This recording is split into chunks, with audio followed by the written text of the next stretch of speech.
सजग होऊन संविधानाच्या विचाराचा प्रचार आणि प्रसार करून ते लोकमनामध्ये रुजवण्याचा प्रयत्न करत आहेत. खरं तर गेले अनेक वर्ष आपण पाहतो आहे, पण संविधानाबद्दल इतकं वेगवेगळ्या प्रकारचे कार्यक्रम होत नव्हते. आता मात्र ते जास्त होऊ लागलेले आहेत. काय कारण असलं पाहिजे? ज्या वेळेला आपण सुरक्षित असतो त्यावेळेला आपण फार आपल्या रक्षणासाठी धडपड करत नाही. तसंच संविधान जोपर्यंत सुरक्षित होतं तोपर्यंत आपल्याला संविधान विषयी काही कार्यक्रम घेण्याची फारशी आवश्यकता भासली नाही. आज मात्र ज्या वेळेला संविधान अडचणीमध्ये येत आहे, संविधानाच्या बद्दल वेगवेगळ्या प्रकारचं त्या ठिकाणी मोडतोड करण्याचे प्रयत्न होत आहे, संविधानाला वेगवेगळ्या माध्यमातून बदनाम करण्याचं, कमी लेखण्याचं प्रयत्न होत आहे. आणि हे प्रयत्न दिसू लागले तेव्हा संविधानप्रेमी माणसांना आमचं संविधान कसं चांगलं आहे हे सांगण्याची त्या ठिकाणी गरज निर्माण झालेली आहे. आजचा कार्यक्रम हा थोडासा चमत्कार म्हणावा लागेल. का चमत्कार म्हणावा लागेल? कारण आजच्या या कार्यक्रमासाठी एक कीर्तनकार, एक प्रवचनकार बोलवलेले आहेत. आणि ज्यांच्या एका कीर्तनकाराच्या कार्यक्रमाला अंधश्रद्धा निर्मूलन समितीचे ज्येष्ठ मार्गदर्शक आदरणीय मानव कांबळे सर आहेत. कीर्तन आणि अंधश्रद्धा निर्मूलन समिती असं बऱ्याच लोकांना ते गणित न जुळण्यासारखं वाटतं. पण डॉक्टर नरेंद्र दाभोळकर साहेबांनी सांगितलेलं आहे की संत साहित्य आणि अंधश्रद्धा निर्मूलन हे एकाच रस्त्यावरचे दोन अशा प्रकारचे मार्ग आहेत. आणि म्हणून हे काही चमत्कार वाटण्यासारखं कारण नाही. आणि म्हणून अनेकांना तर दुसऱ्यांना सुद्धा प्रश्न पडलेला असेल की संविधानाचा जागर करायचा आहे, संविधानाविषयी व्याख्यान द्यायचं आहे, तर अशा वेळेला एखादा संविधान अभ्यासक चांगले पॅन्ट शर्ट कोट घालून त्यांना संविधानाची माहिती सांगावी. असं असताना एका महाराजाला धोतर सदरा फेटा बांधून या ठिकाणी संविधानाविषयी बोलायला बोलवलेलं आहे. याच्याबद्दल अनेकांच्या मनामध्ये वेगवेगळ्या प्रकारच्या शंका असतील. काही जण कदाचित त्याच उत्सुकतेपोटी किंवा संविधान कसं काय कीर्तनातून सांगता येतं, प्रवचनातून सांगता येतं, या उत्सुकतेपोटी सुद्धा काही आलेले असू शकतात. परंतु आपल्या सर्वांना मला सांगायला आनंद होईल की ज्या मूल्यांचा जागर संतांनी या भूमीमध्ये केलेला आहे ती सर्व मूल्य आपल्याला संविधानामध्ये प्रतिबिंबित झालेले दिसतात. आणि म्हणूनच संत साहित्यातील संविधान मूल्य हा विषय घेऊन गेली 5 वर्ष मी पूर्ण महाराष्ट्रामध्ये फिरतो आहे. तुमच्याही मनामध्ये प्रश्न निर्माण होईल की मग काय बाबा तुम्हाला गरज निर्माण झाली? अगोदर कीर्तनकाराने मस्तपैकी देवाचं कीर्तन करावं, त्याच्यामध्ये मोक्षाचे मार्ग सांगावेत, मुक्तीचे मार्ग सांगावेत. असं असताना मोक्ष मुक्तीचे मार्ग सांगायचं सोडून, भक्तीचे मार्ग सांगायचं सोडून तुम्ही संविधानाचे मार्ग त्या ठिकाणी सांगत आहात. अशा प्रकारचं तुम्हाला का करावंसं वाटलं? असाही काही प्रश्न आपल्या सर्वांच्या मनामध्ये निर्माण होईल. तर आपल्या सर्वांच्या माहितीसाठी सांगतो, मगाशी सुरुवात मी करताना जे वाक्य उच्चारलं की जोपर्यंत आपली एखादी गोष्ट सुरक्षित असते तोपर्यंत आपल्याला त्याच्या रक्षणासाठी काही करावं लागत नाही. पण 5-6 वर्षापासून, गेल्या 10 वर्षापासून आपण संविधानाविषयी ज्या ज्या घटना घडत आहेत त्या आपण पाहतो आहोत. काय पाहतो आहोत की दिल्लीमध्ये कुणीतरी 4 जण येतात, त्या ठिकाणी संविधान जाळतात, त्याच्या क्लिप आपल्या मोबाईलवर पाठवल्या जातात आणि आपण शांतपणे त्या ठिकाणी बसतो. नाशिकमध्ये एखादा कार्यक्रम होतो, कीर्तन होतं, आणि त्या कीर्तनामध्ये एखादे कीर्तनकार सांगतात की संविधान हे डॉक्टर बाबासाहेब आंबेडकरांनी हिंदू धर्माविरुद्ध केलेला कारस्थान आहे असं सांगून संविधानाला बदनाम केलं जातं. त्याच वेळेला एक गुरुजी आहेत सांगलीचे, ते गुरुजी सांगतात की बाबा संविधानापेक्षाही मनुस्मृती श्रेष्ठ आहे. आणि तोच धागा पकडून आमचे अनेक कीर्तनकार संविधानाविषयी वेगवेगळ्या प्रकारचा अभ्यास न करता त्या ठिकाणी संविधानाला बदनाम करण्याचा प्रयत्न करतात. अलीकडे शिवमहापुराणाची सुद्धा कथा सगळीकडे फार मोठे एक बाबा सांगत फिरत आहेत आणि ते सुद्धा आपल्या शिवमहापुराण कथेमध्ये अत्यंत स्वरामध्ये सांगतात. काय सांगतात? संविधान तो बदलू यारो, हमें हिंदू राष्ट्र बनाना है. आणि मग अशा प्रकारे धार्मिक कार्यक्रमामध्ये कीर्तनाच्या माध्यमातून, प्रवचनाच्या माध्यमातून, कथेच्या माध्यमातून जर आमच्या संविधानाला बदनाम केलं जात असेल तर ते संविधान या महाराष्ट्रामध्ये जी वारकरी चळवळ उभी राहिली या वारकरी संतांनी मांडलेल्या विचारावरच आधारित आहे असं सांगून लोकांच्या मनामध्ये संविधानाविषयी आत्मीयता निर्माण झाली पाहिजे हा संकल्प करून ज्यावेळेला संविधानाला 70 वर्ष झाली त्यावेळेला हा उपक्रम हाती घेतला. संविधानाला 70 वर्ष झाली 26 नोव्हेंबर 2019 आणि त्या दिवशी आम्ही काही संविधानाच्या विषयी प्रेम असणाऱ्या लोकांनी संकल्प केला की संविधानाला 70 वर्ष जर होत असतील तर 26 नोव्हेंबर 2019 ते 26 जानेवारी 2050 या 2 महिन्यामध्ये आपण काहीतरी उपक्रम करायचे, 70 उपक्रम करायचे. संविधानाला 70 वर्ष निर्माण होत असल्यामुळे 2 महिन्यामध्ये 70 उपक्रम करायचे. आणि त्यावेळेला सगळेजणांनी विचारलं एकमेकाला, बाबा तुम्ही काय करणार 70 उपक्रम, तुम्ही काय करणार 70 उपक्रम.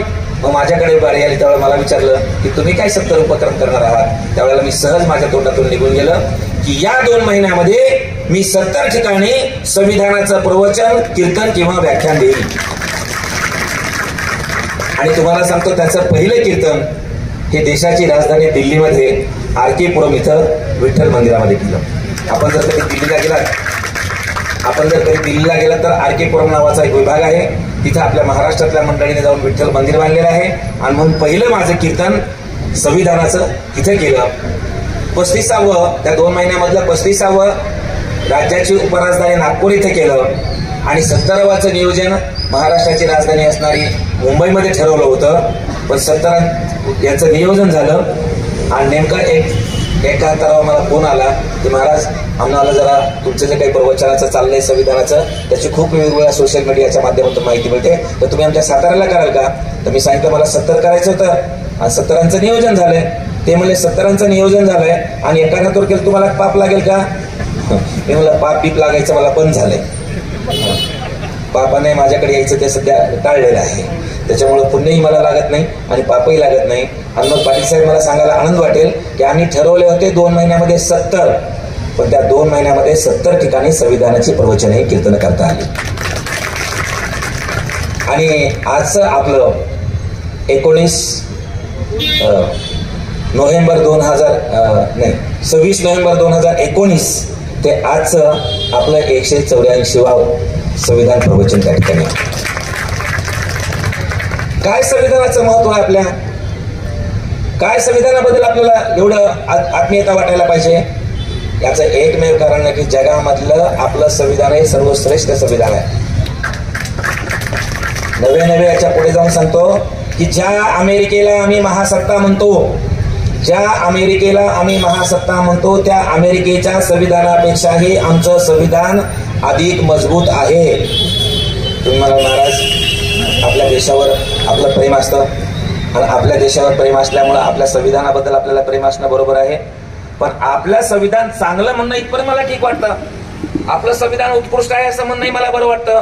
पण अमेरिकेच्या संविधानापेक्षा आमचं संविधान चांगलं आहे असं म्हणून अमेरिकेला कमी का लेखायचं, अमेरिकेच्या संविधानाला कमी का लेखायचं.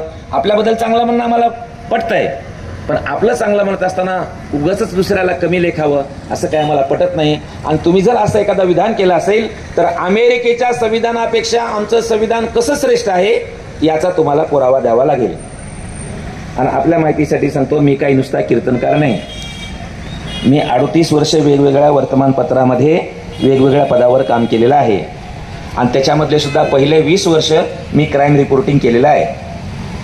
आपण जर कधी टीव्हीवर क्राईम डायरी मालिका पाहिली असेल, ETV नावाचं चॅनल पहिल्यांदा 2 अल्फा मराठी आणि ETV असे पहिले 2 चॅनल त्या ठिकाणी आले होते मराठीमधून.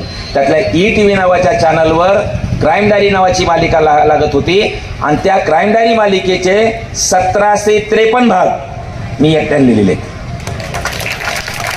आणि त्या क्राईम डायरीमध्ये त्याच्यामध्ये विषय काय असतील आपल्या सर्वांना माहिती आहे.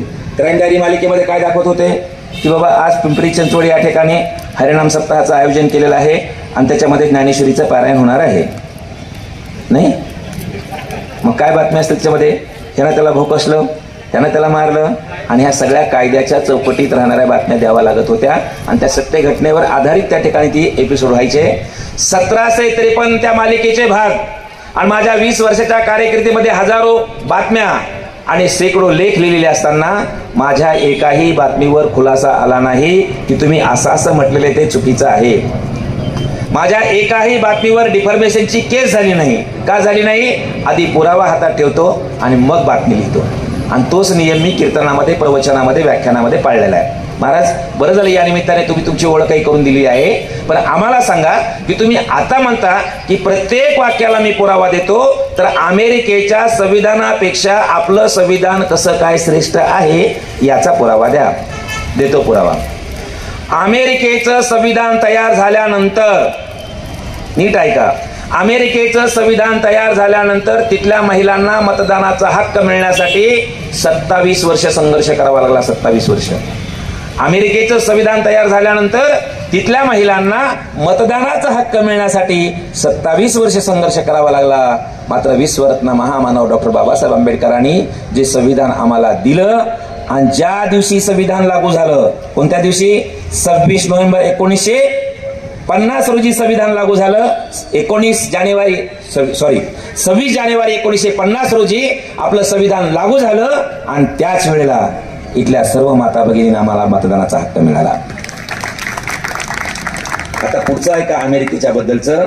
अमेरिका आपण फार पुढारलेली म्हणतो, अमेरिका फार आपल्याला प्रगत आहे अशा प्रकारचं वाटतं. अमेरिका फार प्रोग्रेसिव्ह आहे असं आपल्याला वाटतं, पण भारता इतका अमेरिकेतल्या लोकांचा महिलाकडे पाहण्याचा दृष्टिकोन अजूनही निकोप नाही असं मला वाटतंय.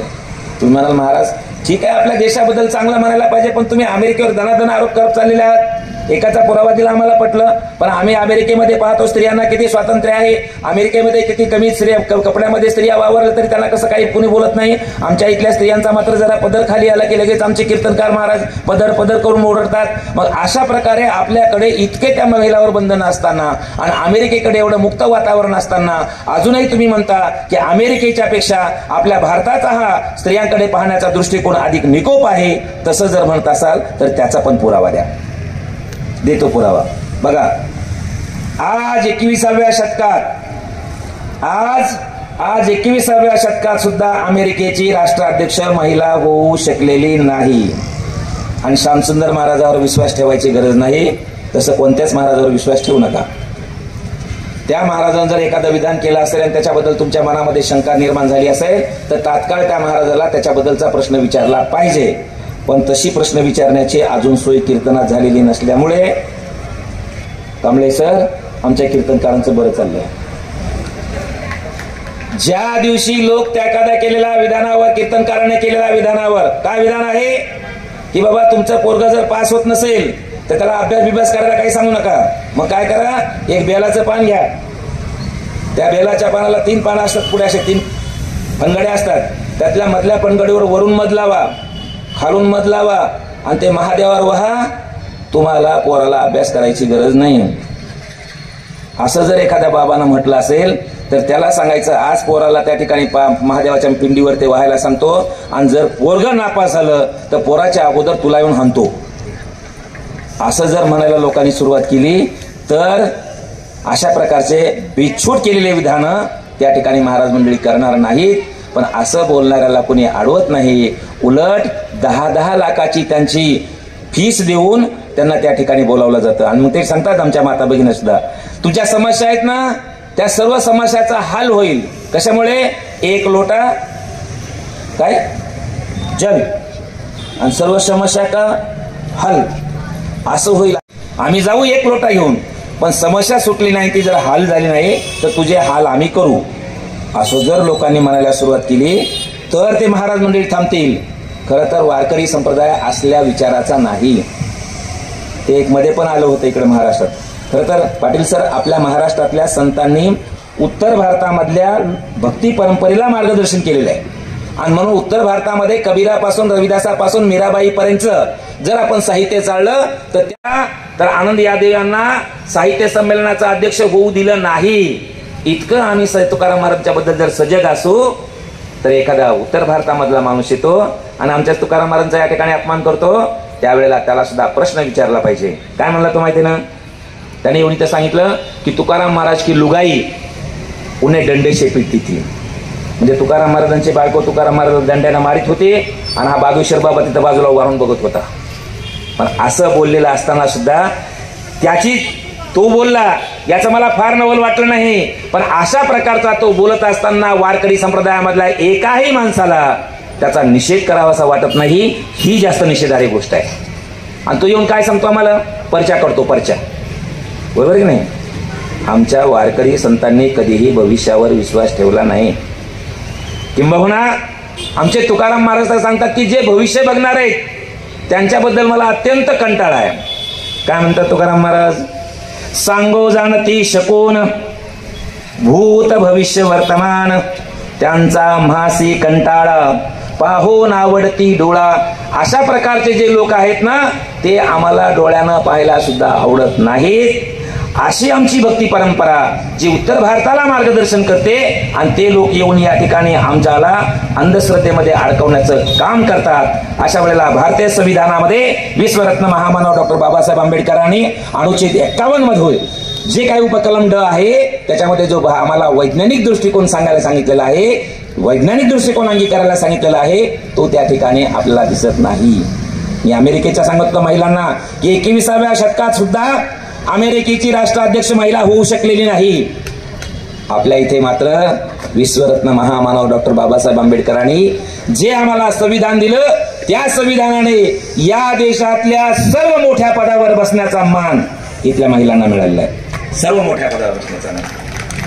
इथलं सर्वात मोठं पद आहे की ज्या पदावर बसलेल्या व्यक्तीची सही झाल्याशिवाय इथला कोणताच कायदा मंजूर होत नाही. कोणतं पद आहे? राष्ट्रपती पद. माझं एकट्याचं व्याख्यान नाही बरं का, मला एकट्याला व्याख्यान करताच येत नाही.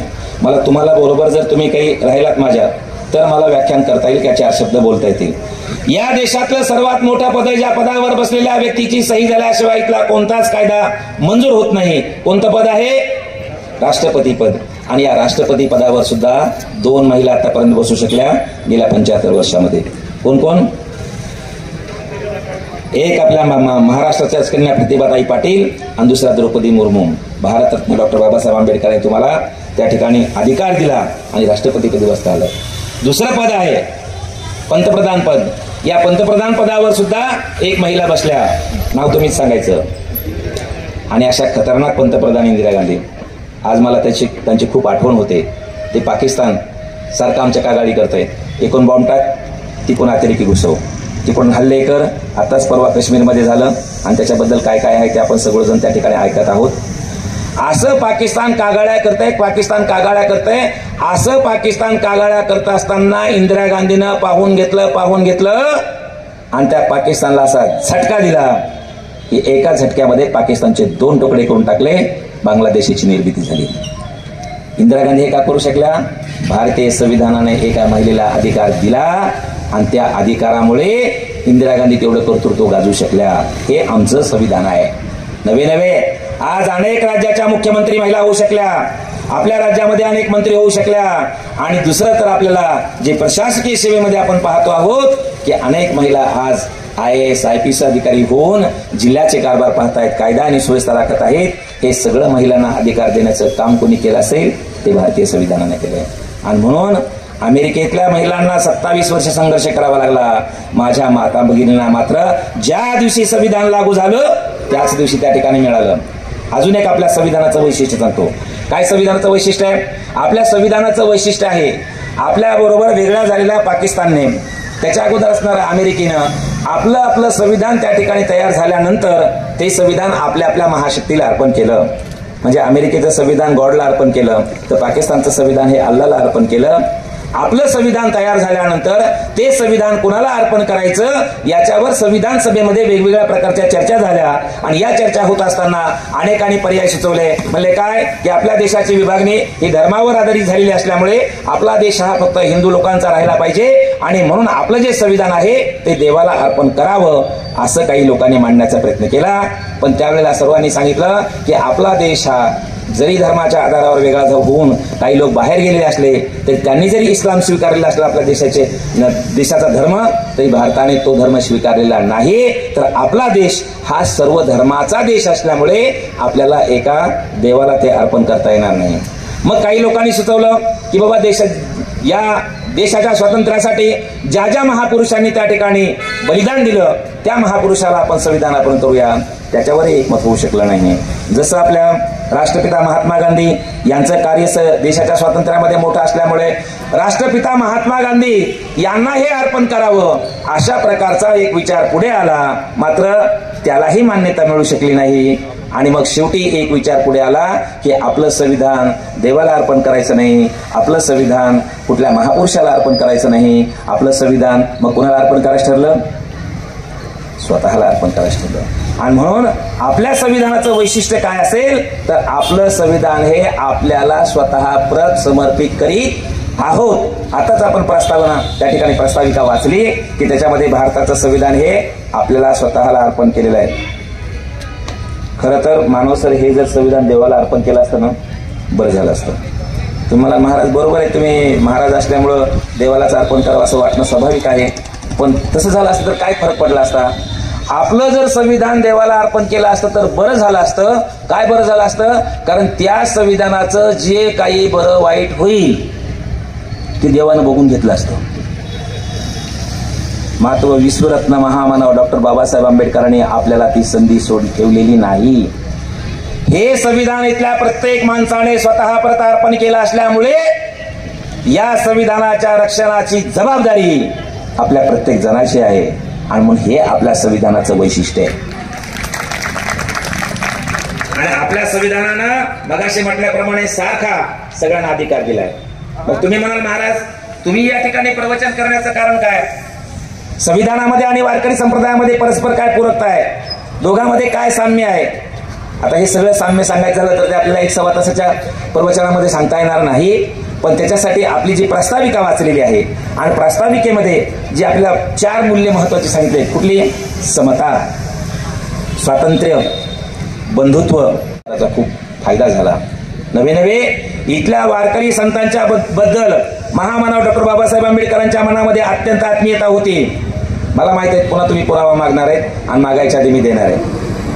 कशावरून म्हणता महाराज की महामानव डॉक्टर बाबासाहेब आंबेडकरांच्या मनामध्ये त्या संत परंपरेबद्दल, त्या संत चळवळीबद्दल आदर होता, आपुलकी होती. नवे त्या विचाराला ते फॉलो करत होते. याचा काय पुरावा आहे? सांगतो पुरावा. महामानव विश्वरत्न डॉक्टर बाबासाहेब आंबेडकरांनी इथल्या मुक्या जनतेला आपला आवाज लोकांपर्यंत पोहोचवण्यासाठी, इथल्या मुक्या जनतेचा आवाज लोकांपर्यंत पोहोचवण्यासाठी एक वर्तमानपत्र काढलं.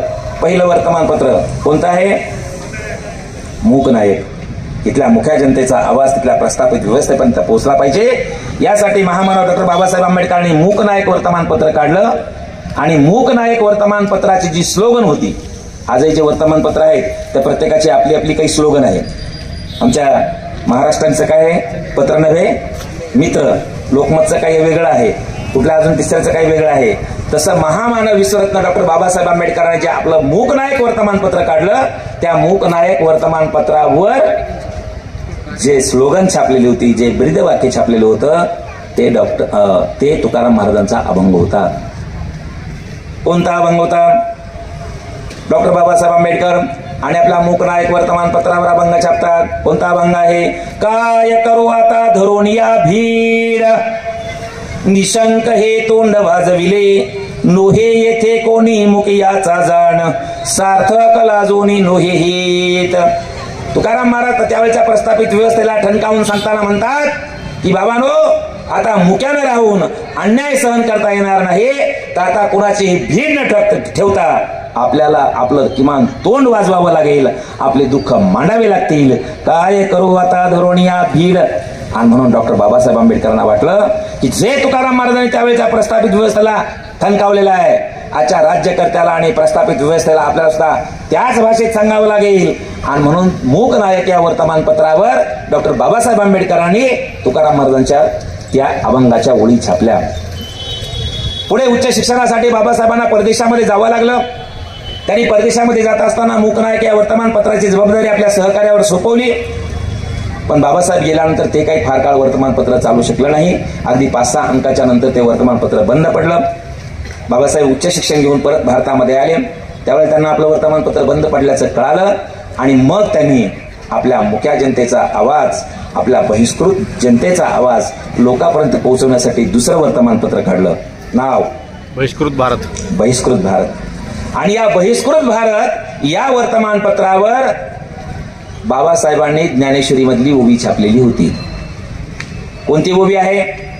ती ओवी अशी आहे की भगवंत अर्जुनाला सांगतात की आता असं तुला हिंमत हारून चालणार नाही, खाली मान घालून बसून चालणार नाही. आता जो संग्राम सुरू झालेला आहे, या संग्रामाला निर्भयपणे तू त्या ठिकाणी सामोरं गेलं पाहिजे आणि त्याच्यासाठी मरण जर येईल तर तो पत्करलं पाहिजे, अशी सांगणारी ज्ञानेश्वरी मधली ओवी आहे. ती ओवी अशी आहे, अर्जुनाला भगवंत सांगतात, आता कोदंड घेऊन हाते आरुडे का ये रथे देई अलिंगण वीरवृत्ते संग्रामी ये. आता कोदंड घेऊन हाती, आता तो हातामध्ये शस्त्र घेऊन या, समोरच्या बरोबर लढायला त्या ठिकाणी सज्ज राहा. बाबासाहेब सुद्धा आपल्या लोकांना सांगतात की आतापर्यंत तुम्ही शांत राहिलात, आता आपल्याला या संग्रामाला सामोरं जावं लागेल आणि हा संग्राम त्या ठिकाणी करत असताना देई अलिंगण वीरवृत्ती, या संग्रामासाठी वीरवृत्तीनं आलिंगन देण्याची, त्यासाठी मृत्यू पत्करण्याची सुद्धा तयारी ठेवावी लागेल, असं बाबासाहेब आपल्या लोकांना सांगतात. त्या ज्ञानेश्वरी मधल्या ओव्या आहेत. हा संत साहित्य आणि बाबासाहेबांचा विचार आणि संविधानाची परस्पर पूरकता आहे. जसं संविधान एका जातीचं नाही, एका धर्माचं नाही, एका पंथाचं नाही, तसं वारकरी संप्रदाय सुद्धा एका जातीचा नाही. आणि ते मी सांगायची गरज नाही. तुकाराम महाराजांच्या अनेक अभंगामध्ये त्याचे उल्लेख आलेले आहेत. की एका अभंगामध्ये तुकाराम महाराज म्हणतात, काय म्हणतात, उंच नीच काही नेने भगवंता तिष्ठे भाव भक्त देखून या. आणि या अभंगामधल्या तिसऱ्या चरणामधला पहिला संत आहे, चरमरंगुला गी रुहिदासा संगे कबीराच्या मागे सेले विने. चौथ्या चरणामधला पहिला संत तर अजून भारी आहे. कोण आहे, सज्जन कसा या विकू लागे मास, माळ्या सावत्यास खुरपू लागे, सज्जन कसाया विकू लागे मास. आता तुमच्या पुण्यामध्ये अजून तेवढं लोन आलं नाही ते बरं आहे, पण आमच्या मुंबईमध्ये आता कुणी काय खायचं आणि कुणी काय लिहायचं याच्यावर निर्बंध यायला लागले.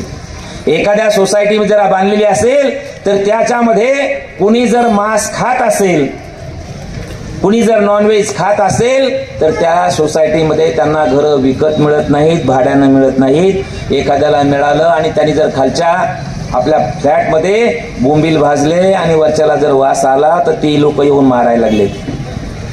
मी वारकरी आहे, मी नॉनव्हेज खात नाही, मी मांस खात नाही, पण माझा वारकरी संप्रदाय कोण काय खातं याच्याबद्दल त्याच्याचा तिरस्कार करत नाही. आणि तसा जर तिरस्कार असता, मांस खाणाऱ्याच्या बद्दल वारकरी संप्रदायाच्या मनामध्ये तिरस्कार असता, तर आमच्या भगवंताने मांस विकायला मदत केली नसती. मग कुणाला मांस विकलेला आहे, सज्जन कसाया विकू लागे मांस.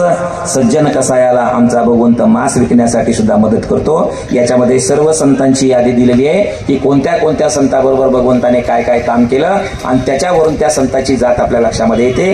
मी वारकरी संप्रदाय सर्व जातीचा म्हणतो त्यावेळेला कोणालाच फार टेन्शन येत नाही. सगळ्यांच्या चेहऱ्यावर प्रसन्नता असते. कशामुळं, एक है सेफ आहे. आम्हाला सांगितलं जातं एक है तो सेफ आहे. निवडणूक संपते आणि आमचं सेफ पण जातं आणि आम्ही घरामध्ये काहीतरी शिजवलेलं आहे म्हणून जे आम्ही सेफ होण्यासाठी एक आलेलो आहोत तेच आम्ही एकमेकाच्या पुन्हा बोकांडीवर बसायला लागलेलो. मग सेफ पण कुठे गेलं. वारकरी संप्रदाय मी सर्व जातीचा म्हणतो. आम्हाला जात एकत्र करायला सांगितले, गर्वशेक हो आणि सर्व जात विसरून एकत्र या असं सांगितलं जातं. पण आमचा वारकरी संप्रदाय एका जातीमध्ये अडकत नाही. आमचा वारकरी संप्रदाय सांगतो की बाबांनो, वारकरी संप्रदाय सर्व जातीचा आहे, तसा वारकरी संप्रदाय सर्व धर्माचा सुद्धा आहे. सर्व धर्मातल्या लोकांना वारकरी संप्रदायामध्ये मुक्त अशा प्रकारचा येण्यासाठी प्रवेश आहे. कुणाला सुद्धा नाकारलं जात नाही. आणि वारकरी संप्रदायामध्ये तुम्हाला यायचं असेल तर तुम्हाला तुमचा धर्म सोडावा लागत नाही. तुमच्या धर्मामध्ये राहून सुद्धा तुम्ही वारकरी संप्रदायाचा समतेचा विचार मांडू शकता. आणि म्हणून आतापर्यंत वारकरी संप्रदायामध्ये मी केलेल्या अभ्यासाप्रमाणे 42 मुस्लिम संत होऊन गेलेले आहेत. परवाच आम्ही अमरावतीला गेलो होतो. त्या अमरावतीमध्ये मोहम्मद खान नावाचे महाराज आहेत, वारकरी होते. ते मोहम्मद खान नावाच्या महाराजांची आषाढी वारीला आपली जशी आळंदीहून दिंडी जाते, देहूवरून दिंडी जाते, तशी मोहम्मद खान महाराजांची दिंडी अमरावतीवरून येते. दुसरे आपले श्रीगोंद्याला परवाच माझं कीर्तन झालं 17 तारखेला. तिथं एक मजार आहे, शेख मोहम्मद महाराज. आणि शेख मोहम्मदांचे अभंग तर मराठीमध्ये आहेत. काय म्हणतात शेख मोहम्मद म्हणतात, काय म्हणतात, ऐसे केले या गोपाळे नाही सोवळे ओवळे. एकदा वारकरी झालं की तुम्हाला सोवळं लागत नाही. अगोदरच्या आमच्या भक्ती परंपरेमध्ये आम्हाला जर पूजा करायची असेल तर कसं करावं लागत होते, 16 घालावं लागत होतं, अगोदरच नाही. आता ते परत 16 यायलंय आणि आपल्यासारख्या लोकांकडे आलं तर 90 नाही. माजी खासदार असणाऱ्या एका माणसाला त्याने 16 घातलं नाही म्हणून मंदिरामध्ये दर्शन दिलं नाही. ही गोष्ट लांबची नाही, गेल्या 6 तारखेची आहे, रामनवमी दिवशी. आपल्या सर्वांना त्या खासदाराचं नाव माहिती आहे आणि त्यांचा पक्ष सुद्धा आपल्या सर्वांना माहिती आहे. म्हणजे आज 16 नावानं इतका भेदभाव केला जात असेल तर 700 वर्षापूर्वी ज्या वेळेला संत श्रेष्ठ नामदेव महाराज, गोरोबा काका, ज्ञानेश्वर महाराज यांनी वारकरी संप्रदायाची उभारी करताना 16चं किती महत्व असेल, 16ला किती पूज्य मानलं जात असेल. पण शेख मोहम्मद सांगतात, बाबा मी वारकरी संप्रदायामध्ये आलो आणि सगळं 16 ओळं तिथं कुठल्याही प्रकारचं पाळलं जात नाही असं मला दिसलं. आणि हे कशामुळे झालं? या वारकरी संप्रदायामध्ये झालं. शेख मोहम्मद मराठीमध्ये अभंग लिहितात, काय सांगतात?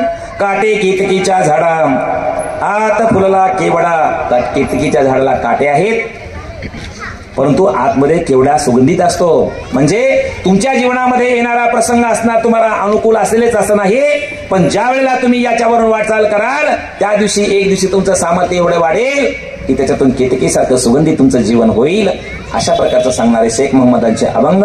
म्हणजे वारकरी संप्रदाय जसा भारतीय संविधान जसं एका जातीचं नाही, भारतीय संविधान जसं एका धर्माचं नाही, तसं वारकरी संप्रदाय सुद्धा एका धर्माचा नाही. मग 42 वारकरी संत होऊन गेले, मुस्लिम संत होऊन गेले.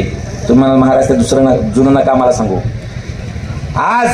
आज मुस्लिम धर्माच्या विषयी अत्यंत द्वेष पेरला जात असताना खरोखरच तिथं धर्म विचारून गोळ्या घातल्यात का? खरोखरच त्या ठिकाणी धर्माच्या नावानंच मारला आहे का? मारला आहे तर त्याच्यामध्ये खरे कोण आहेत याचा निर्णय लागण्याच्या अगोदरच्या ठिकाणी मुस्लिम समाजाला अत्यंत अशा प्रकारचं टार्गेट केलं जात आहे. परवाच आमच्या ज्या मुंबईमध्ये मी राहतो त्या मुंबईमधल्या दादर परिसरामध्ये तिकडे काहीतरी धर्म म्हणून विचारून मारलं, मग इथे आमच्या मुस्लिम बांधवाला मारहाण करण्याचे प्रयत्न झाले. म्हणजे आज असं आमच्या डोक्यावर मस्तकामध्ये भिनवलं जात आहे की प्रत्येक मुसलमान म्हणजे दरोडेखोर असतो, प्रत्येक मुसलमान म्हणजे बॉम्बस्फोट करणारा असतो, प्रत्येक मुसलमान म्हणजे गोळीबार करणारा असतो.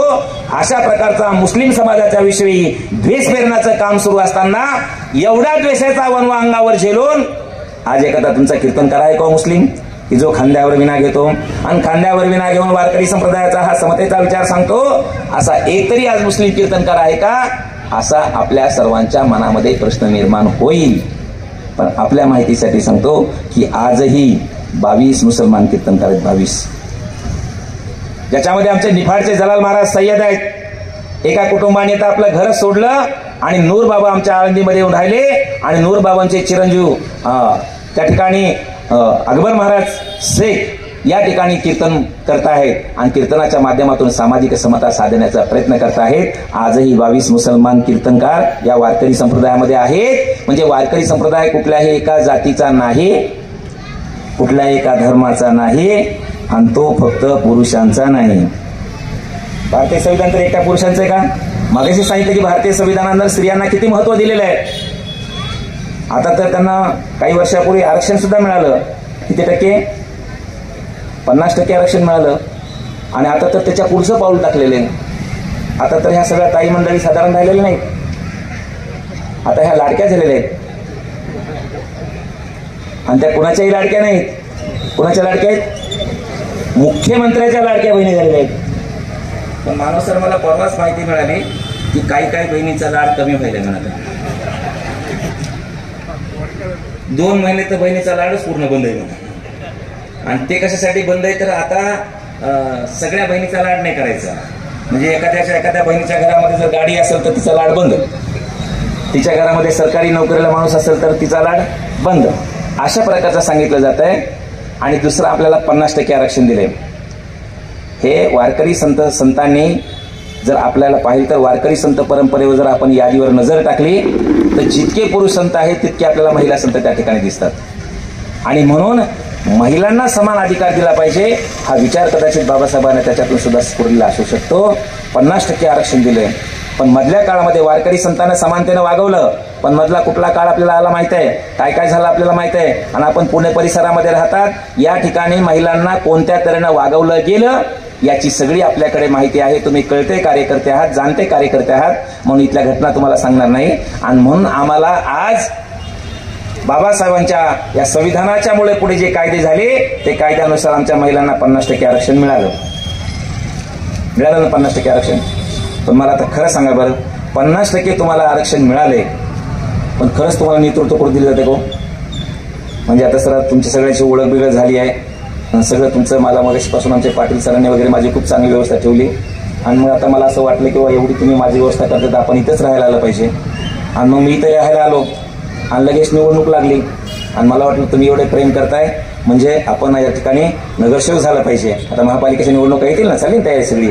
मग मी इकडं पाटील सरांना वगैरे विनंती केली, सगळ्यांना म्हणाले हो हो तुमचं फार व्याख्यान चांगलाच होतं, सगळे लोक ऐकू लागले, मग तुम्हीच उभा राहा. तुमच्याला सगळे लोक टाळ्या वाजवू लागले, त्याच्यामुळे तुम्हाला मतदान सुद्धा जितक्या टाळ्या पडल्या त्याच्यापेक्षा जास्त मतदान होईल, त्यामुळे तुम्ही उभा राहा असं म्हणलात. मी उभा राहिलो, निवडून आलो, आणि 5 वर्ष झाले सुद्धा. तुम्हाला एवढे फास्ट कसं काय 5 वर्ष होते? कीर्तनामध्ये काही पण होत असते, त्याचं टेन्शन नाही होतं.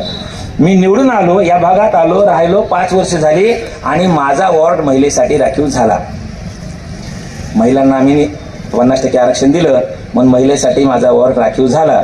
आता पुढच्या वेळेला मी तिकीट कुणाला देईन? कोणाला? एवढा विश्वास आहे ताईचा माझ्यावर. अजून ताईची माझी मला वाटतं आज पहिलीच भेट असेल, पण पहिल्या भेटीमध्ये त्यांचा माझ्यावर एवढा विश्वास आहे की पुढच्या वेळेला जर मतदारसंघ राखीव झाला तर या मतदारसंघामधलं तिकीट मी आपल्या विभागामधल्या कुठल्याही महिलेला देणार नाही, तर कुणाला देईल? बायकोला देईल. आणि हे सगळीकडे होते, त्याच्यामध्ये काय नाही. आमच्या गावामध्ये पण आमच्या सरपंच महिलेला त्या ठिकाणी जागा सुटली होती, लगेच आमच्या सरपंच साहेबांनी बायकोला उभं केलं, बायको निवडून आली, काय हरकत नाही. बायकोला निवडून द्यायला सुद्धा काही हरकत नाही, पण त्यांना नेतृत्वच करू देत नाहीत. आता परळी तालुक्यामध्ये मुंबईचे एक अधिकारी बदलून आले, मी मुंबईला राहत असल्यामुळे त्यांची ओळख होती, मंत्रालयामध्ये मी पत्रकारिता करीत होतो, आणि त्याच्यामुळे मग ते गावाकडे आले, म्हणले महाराज तुमच्या परळीला मी आलोय, कधी आलात परळी तर या भेटायला. आणि मग एकदा माझा परळीकडे दौरा असताना मी गेलो, साहेबांना फोन केला, म्हणलं सर मी आलोय परळीला, म्हणलं या दुपारी भेटायला. दुपारी भेटायला मी त्यांच्याकडे गेलो, तर ते शिपायाने सांगितलं की साहेब मीटिंगमध्ये तुम्ही जरा बाजूला बसा. मग मी बसलो, आपला तुम्ही साहेबांना मेसेज टाकला, म्हणलं साहेब मी आलेलो आहे, तुमची मीटिंग संपली की आपण भेटू. लगेच साहेबांनी पिऊनला पाठवलं, म्हणजे काय गोपनीय वगैरे नाही, एक आम्हाला आढावा घ्यायचा संपूर्ण तालुक्यामधल्या काही योजनांचा, आणि मग सगळ्या सरपंचाला बोलावलंय. या म्हणले महाराज तुम्हाला पण आमचं कामकाज कसं झालं, तुम्ही मंत्रालयातलं विधानसभेतलं कामकाज बघितलेलं आहे, मंत्रिमंडळाच्या बातम्या तुम्ही दिलेल्या आहेत, पण आमचा ग्रामपंचायतचा कारभार कसा असतो ते पण तुम्ही येऊन बघा. आणि म्हणून त्यांनी मला बोलावलं. सरपंचाची मीटिंग होती तालुक्यातल्या. आता मला सांगा, तालुक्यातल्या सगळ्या सरपंचाची मीटिंग असल्यानंतर त्या मीटिंगमध्ये किती सरपंच पुरुष पाहिजेत आणि किती सरपंच महिला पाहिजेत? 50%, कधी कधी एका ठिकाणी जास्त पण असतं. कसं यावेळेला जर महिला निवडून आली आणि नवऱ्याचा त्या विश्वास बसला, पुढच्या वेळेला पुरुषाला जरी जागा सुटली तरी बायकोला उभं करता येते. त्याच्यामुळे काही ठिकाणी 51% सुद्धा आहेत. मग तर महिला किती पाहिजे होत्या? किमान 50 तर पाहिजे होत्या की नाही? अख्ख्या त्या मीटिंगमध्ये एकही बाई नव्हती. तालुक्यातल्या सरपंचांची मीटिंग आहे आणि एकही बाई नाही. कायद्याने त्यांना अधिकार दिला. मग मीटिंग संपली, सगळे सरपंच निघून गेले, आणि मग त्या BDO साहेबाला विचारलं, म्हणजे साहेब आज काय फक्त पुरुष सरपंचाची मीटिंग होती का, आणि उद्या महिला सरपंचाची मीटिंग? म्हणजे नाही, सगळ्या सरपंचाची होती. मग म्हणलं आज काय फक्त पुरुषच सरपंच आले, महिला आल्या नाहीत का? म्हणले पुरुष सरपंच आले आणि महिला सरपंचाचे नवरे आले. म्हणजे निवडून बायकोला दिलं जातं आणि कारभार नवरेच ठोकतात. अहो हे ग्रामपंचायतच्या पातळीवर ठीक आहे. मी विधानसभेमध्ये पत्रकारिता करीत होतो आणि एका आमदारावर काहीतरी केस, एका माणसावर काहीतरी केस होती, मग त्याने बायकोला उभं केलं आणि बायकोला निवडून आणलं, आणि सगळ्या फाईल त्या विधानसभेमध्ये घुसेपर्यंत त्याची फाईल, ती सगळी फाईल नवऱ्याच्याच हातात असायची. मध्ये गेली की त्याच्या हातात, बिचारीला लिहून दिलेलं सुद्धा वाचता येत नाही. अशा प्रकारे मग त्याने जर ती आपल्या विभागामधल्या एखाद्या बाईला शोधून दिलं नसतं का? पण वारकरी संप्रदायाने मात्र नेतृत्व देत असताना आपल्या बायकोकडे, बहिणीकडे नकळणारा दिलं नाही. म्हणून वारकरी संप्रदायाने भारतीय संविधानाची अपेक्षा सांगतोय. नामदेव महाराजांनी 700 वर्षापूर्वी पंढरपूरच्या वाळवंटामध्ये तत्कालीन असणारी वाढणारी वर्णव्यवस्थेतून आलेली जात व्यवस्थेतून माणसामध्ये पडलेले भेद, त्याच्यातून निर्माण झालेली कर्मकांड आणि त्या कर्मकांडातून समाजाचं होणारं शोषण, या सर्वावर पर्याय शोधण्यासाठी पंढरपूरच्या वाळवंटामध्ये या वारकरी संप्रदायाची उभारणी केली. आणि या वारकरी संप्रदायाची उभारणी केली त्यावेळेला जसं पुरुषांना सोबत घेतलं तसंच महिलांना सुद्धा सोबत घेतलं. आणि या वारकरी संप्रदायाची उभारणी करण्यासाठी पंढरपूरच्या वाळवंटामध्ये नामदेव महाराजांच्या बरोबर त्यावेळेला वेगवेगळ्या जातीतले 24 संत, स्त्री आणि पुरुष उपस्थित होते. आणि त्यावेळेला तिथलं संपूर्ण व्यवस्था पाहण्याचं, नेतृत्व सांभाळण्याची जबाबदारी नामदेव महाराजांनी त्यावेळेला कुठल्याही पुरुषाकडे दिली नाही, तर नामदेव महाराजांनी ती जबाबदारी जनाबाईकडे दिली. जनाबाईकडे ती जबाबदारी दिली आणि जनाबाई ती जबाबदारी समजू लागली, करू लागली. पुढे मगाशी सांगितल्याप्रमाणे या वारकरी संप्रदायाच्या विचाराचा प्रचार आणि प्रसार करण्यासाठी नामदेव महाराज पंजाबला निघून गेले. आणि नामदेव महाराज पंजाबला निघून गेलेले असताना 34 वर्षे ते तिकडे होते. आणि मग मगाशी म्हटल्याप्रमाणे नामदेव महाराजाला आपण काहीच ओळखत नाही. बरं, ते आमचे सचिन परब नावाचे एक पत्रकार आहेत, त्यांनी नामदेव महाराजांच्यावर रिंगण नावाचा संपूर्ण एकाच संतावर अंक काढला आणि त्या अंकामुळे थोडे तरी आम्हाला नामदेव महाराज कळाले, म्हणून साहित्य संमेलन घुमानला होऊ शकलं. आणि त्याच्यानंतर नामदेव महाराजांच्या तिथल्या समाधीचा जीर्णोद्धार करायचं तिथल्या लोकांना सुचलं. नामदेव महाराजांचे तिकडे पंजाबमध्ये 34 वर्षे असताना नामदेव महाराजांनी वारकरी संप्रदायाची संपूर्ण जबाबदारी ही जनाबाईवर सोपवली होती. तरी आज आमचे कीर्तनकार वारकरी संप्रदायाला सुद्धा किती वेगळं वळण लावलं जात आहे ते आपण बघितलं पाहिजे. आज आमचे कीर्तनकार म्हणतात महिलांनी टाळ वाजवू नये, महिलांनी कीर्तन करू नये, महिलांनी वारकरी संप्रदायाचं नेतृत्व करू नये. आज असे कीर्तनकार सांगतात, पण असे कीर्तनकार हे वारकरी संप्रदायाला मजबूत करत नाहीत, तर वारकरी संप्रदायाला संकुचित करतात असं म्हटलं पाहिजे. का? कारण वारकरी संप्रदायाचा पहिलं व्यासपीठ ज्याला आम्ही म्हणतो ती पहिले पुरुष नाही, ते जनाबाई आहे. आणि जनाबाई नामदेव महाराजाला आदेश देते. काय म्हणते जनाबाई? नामदेव कीर्तन करी, नामदेव महाराज तुम्ही कीर्तन करा. नामदेव कीर्तन करी पुढे देव नाचे पांडुरंग, जनी म्हणे ज्ञान देवा बोला भंग. नामदेव महाराजांनी ज्ञानेश्वर महाराज सुद्धा आदेश देण्याची ताकद जनाबाईमध्ये होती. म्हणून नामदेव महाराज पंजाबमध्ये 34 वर्ष राहिलेले असताना इथला वारकरी संप्रदाय सांभाळण्याचं काम जनाबाईवर सोपवलं होतं. आणि जनाबाई तो वारकरी संप्रदाय सांभाळत असताना आता आपल्या सर्वांना माहिती आहे, सगळ्यांचा अनुभव आहे की एखादी महिला जर चांगलं काम करायला लागली, सामाजिक कार्य असो, आपल्या विभागातलं कार्य असो, अगदी आपल्या सोसायटीतलं कार्य असो, एखादी महिला जर चांगलं काम करायला लागली तर सर आमच्या पुरुष मंडळीच्या पोटामध्ये मळमळ व्हायला सुरुवात होते. आणि मग आम्ही त्या महिलेच्या चुका शोधण्याचा प्रयत्न करतो. पण तुम्हाला सांगतो, आपण झोपेतून उठायच्या अगोदर या उठलेल्या असतात आणि आपण झोपायला गेल्यानंतर सगळं आवरून त्या ठिकाणी येत असतात. छोट्या छोट्या कामाची सुद्धा त्यांना सवय असल्यामुळे त्या ठिकाणी चुका होऊ देत नाही. तशी माझी जनाबाई सुद्धा पंढरपूरच्या वाळवंटामध्ये हा वारकरी संप्रदाय सांभाळू लागली. त्यावेळेला तिथल्या प्रस्थापित लोकांच्या मनामध्ये मळमळ व्हायला लागली. जेंडर इक्वेलिटी सांगतोय की जे वारकरी संप्रदायामध्ये होती त्याचंच प्रतिबिंब आपल्याला भारतीय संविधानामध्ये महिलांना समान अधिकार देण्याच्या मध्ये झालेलं दिसतं आपल्याला. पंढरपूरच्या वाळवंटामध्ये जनाबाई ज्यावेळेला वारकरी संप्रदाय सांभाळू लागली त्यावेळेला तिथल्या सर्व प्रस्थापित लोकांच्या मनामध्ये मळमळ व्हायला लागली. आणि मग ते जनाबाईला नाउमेद करण्यासाठी, तिच्या चुका शोधण्यासाठी प्रयत्न करू लागले. जनाबाईच्या चुका सापडेनात. आणि आपल्या सर्वांना माहित आहे की एखाद्या स्त्रीची जर आम्हाला चूक सापडली नाही तर तिला नाउमेद करण्यासाठी, तिला मागे लोटण्यासाठी आमच्याकडे एक शस्त्र आहे. कोणतं? तिच्या राहणीमानावर चर्चा करायची. आणि राहणीमानावर चर्चा करून अलगदपणे तिच्या चारित्र्याबद्दल संशय निर्माण करायचा. आजही आमच्या कीर्तनकार जर तुम्ही युट्यूबवर पाहिले तर त्याच्यामधले 99% कीर्तनकार हे महिलांच्या पदरावरच बोललेले असेल. मग 700 वर्षापूर्वी काय परिस्थिती असेल? जनाबाईची चूक दिसेना त्यावेळेला मग जनाबाईच्या राहणीमानावर चर्चा सुरू केली. काय जणी आहे, रस्त्यानं चालते, रस्त्यानं चालताना तिचा पदर डोक्यावर नसतो, कशीही चालते, बाई आहे का कोण आहे, अशा प्रकारे जनाबाईवर त्या ठिकाणी टीका केली जाऊ लागली. जनाबाईवर आरोप केले जाऊ लागले, कुजबूज केली जाऊ लागली. पण ती जनाबाई होती. जनाबाई एवढी खंबीर माणसाला तर घाबरत नव्हतीच, पण देवाला सुद्धा घाबरत नव्हती. कोण? जनाबाई. तुम्हाला सांगतो साहेब, जनाबाईने इतक्या चांगल्या शिव्या देवाला दिलेल्या आहेत. कुणाला? देवाला. जनाबाईने इतक्या चांगल्या शिव्या देवाला दिलेल्या आहेत की तितक्या चांगल्या शिव्या इथे बसलेल्या आमच्या सर्व ताई मंडळींना ट्युशन जरी लावलं, कशाचं? शिव्यांचं, तरी जनाबाई इतक्या चांगल्या शिव्या तुम्हाला देता येणार नाही. आहे का आपल्याकडे एखादा क्लास? नाही, शिव्यांचा क्लास नाही. काय ते माझ्या मुली मुंबईमध्ये राहतात त्याच्यामुळे त्यांना चांगल्या शिव्या देता येत नाहीत. उन्हाळ्याच्या सुट्टीला गावाकडे वगैरे गेला तर त्यांची फार अडचण होते. मग तुमच्याकडे जर एखादा क्लास असेल तर मी आपलं 2-4 दिवस पाटील साहेबांचं घर मोठं दिसतंय, दोघे मुलींना यांच्याकडे ठेवतो, 2-3 महिन्याचा क्लास करतील आणि परत जातील आणि चांगल्या शिव्या देईल. नाही क्लास नाही. आता आपल्याकडे जरा पिंपरी चिंचवडमध्ये साईडचा भाग आहे, सदाशिव पेठेमध्ये एखादा क्लास असेल का? नाही तिकडे पण नाही, तिकडे फार शिक्षण हब वगैरे आहे म्हणतात ना. चांगल्या गोष्टी शिकून येत नाहीत आणि वाईट गोष्टी मात्र न शिकवता आल्याशिवाय राहत नाहीत. आता त्या कॉम्प्युटरची जाहिरात असते सगळीकडे की 3 महिन्याचा कोर्स केला की पोराला नोकरी. हमी. मग वडिलाला सुद्धा हाऊस असते कशाची? वडिलांना असते हाऊस कॉम्प्युटर शिकवण्याची. वडिलांना मुलाला कॉम्प्युटर शिकवण्याची असते हाऊस, पण 3 महिन्यात पोराला पकडता येत नाही माऊस. जास्तच करते नुसतं. म्हणजे चांगल्या गोष्टी शिकून येत नाहीत. हे मी नाही म्हणत. आमचे कबीर महाराज म्हणतात, गोरस फिरे गली गली मदिरा बैठे बिकाए, सती को धोती भी न मिले, कसा भी न खासा पहनाए. चांगल्या गोष्टी तुम्हाला घरी आणून दिल्या तरी तुम्ही घेत नाही, आणि वाईट गोष्टी मात्र चोरून जरी विकल्या तरी घेतल्याशिवाय राहत नाही. गोरस फिरे गली गली. गोरस म्हणजे दही, दूध, तूप, लोणी. त्या दूधवाल्याला सांगितलं की बाबा आमच्याकडे 2 लिटर टाकी जा.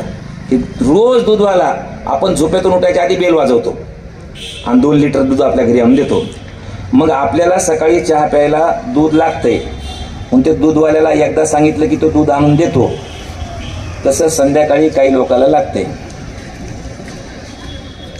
मग सकाळी दूधवाला जसं आपल्याला आणून देतो तसं संध्याकाळी ती येते का? नाही. का? कारण चांगल्या गोष्टी शिकून येत नाहीत. जनाबाईचा सांगतो, जनाबाई ही देवाला घाबरत नव्हती. किती वाईट शिवाय दिला देवाला तिने सांगू का? जनाबाई म्हणले देवाला, अरे विठ्या विठ्या विठ्या, मुळा माईच्या कारट्या, तुझी रांडरंडकी झाली. जन्म सावित्रा चुडाल्याली, उभ्या राहोनी अंगणी, शिव्या देती दासी जणी. इतक्या कडक शिव्या जर जनाबाई देवाला देत असेल, ती माणसाला घाबरली असेल का? तिनं बघून घेतलं आणि एक दिवशी बाजारात जाऊन उभी राहिली. काय म्हणता? पदर पडला म्हणता, पदर ढळला म्हणता, पदर खाली गेला म्हणता. हा पदर मी फेकून दिला. डोईचा पदर आला खांद्यावरी, भरल्या बाजारी जाईल मी. डोईचा पदर पडला काय सांगता? मी फेकून दिला.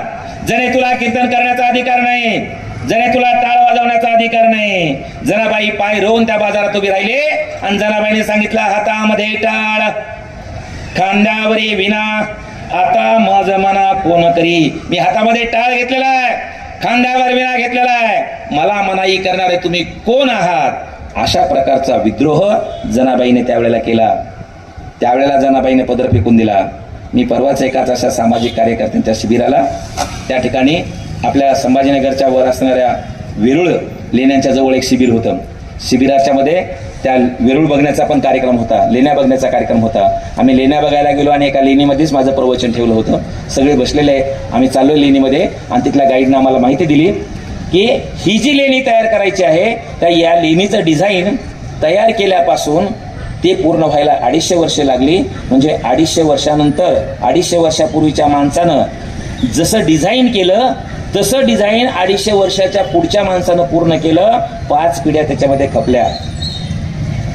पदरापेक्षा, आपल्या डोक्यावरच्या पदरापेक्षा आपल्या कर्तव्याला महत्व देणाऱ्या स्त्रीचं स्वप्न 700 वर्षापूर्वी जनाबाईनं पाहिलं आणि आज इथे माझ्या माता भगिनी इथे बसलेल्या आहेत. हे तुमच्या रूपाने हे साकार झालंय असं मला त्या ठिकाणी वाटतं. म्हणून आज महिला पदरापेक्षाही आपल्या कर्तव्याला महत्व देते म्हणून पंतप्रधान होऊ शकते. पदरापेक्षाही आपल्या कर्तव्याला महत्व देते म्हणून राष्ट्रपती होऊ शकते. पदरापेक्षाही आपल्या कर्तव्याला महत्व देते आणि म्हणून IAS IPS होऊन राज्याचा कारभार पाहते. हे जनाबाईने 700 वर्षापूर्वी केलं आणि या महिलांच्या मध्ये असणारी ही ताकद विश्वरत्न महामानव डॉक्टर बाबासाहेब आंबेडकर यांनी ओळखली. आणि म्हणून संविधानामध्ये जितका अधिकार पुरुषांना दिलेला आहे तितकाच अधिकार महिलांना दिलेला आहे. म्हणून जातीय त्या ठिकाणी महिलांना जेंडर इक्वॅलिटी, याच्यामध्ये फक्त वारकरी संप्रदायामध्ये हिंदू स्त्रियाच झालेल्या नाहीत, ते एक मुस्लिम स्त्री संत सुद्धा आहे. आपल्या बारामतीजवळ एक गाव आहे आणि त्या गावामधल्या जैतूनबी अक्का शेख यांनी 8व्या वर्षी तुळशीची माळ गळ्यामध्ये घातली आणि तुळशीची माळ गळ्यामध्ये घालून त्या ठिकाणी स्वतःची दिंडी सुरू केली. 80व्या वर्षी त्यांनी आपला देह ठेवला आणि 80व्या वर्षी त्यांनी देह ठेवला त्यावेळेला त्यांची अंत्ययात्रा, त्यांचा जनाजा हा टाळ मृदंगाच्या गजरात निघाला. 80 वर्षे वारकरी संप्रदायाबरोबर राहिलेल्या जैतूनबी अक्काला ज्या वेळेला चिरशांती देण्याची वेळ आली त्यावेळेला वारकरी संप्रदायाने आग्रह धरला नाही.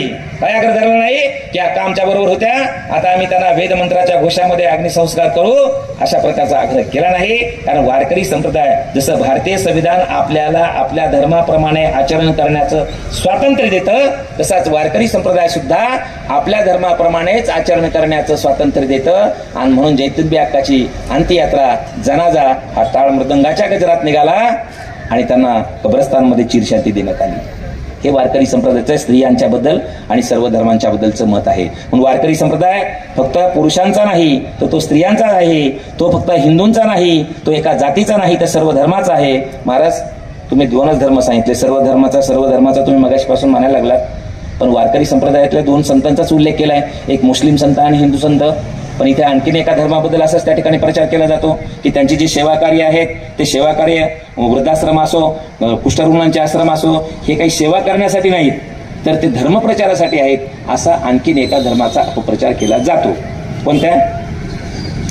मग या ख्रिश्चन धर्मामधल्या एखाद्या माणसानं तुम्ही सांगता तो वारकरी संप्रदायाचा विचार लोकांपर्यंत पोहोचवण्यासाठी, त्याचा प्रचार आणि प्रसार करण्यासाठी काही प्रयत्न केलेले आहेत का, असा तुमच्यामध्ये प्रश्न असेल तर 3-4 वर्षापूर्वीच अखिल भारतीय साहित्य संमेलनाचे अध्यक्ष एक ख्रिश्चन माणूस होऊन गेला.